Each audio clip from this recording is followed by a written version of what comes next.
Here's the issue. If you look at the hierarchy, ilan lang yung opisinang ganyan?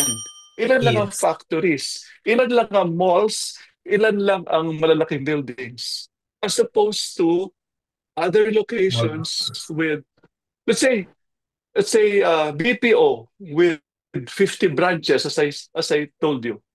Imagine uh, a bank with hundreds or thousands of branches.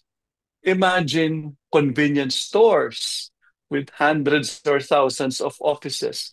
Imagine quick service restaurants, yung mga fast food restaurants with hundreds or thousands of branches. Are they being serviced by the electrical companies who can do remote monitoring? Wala, Mm.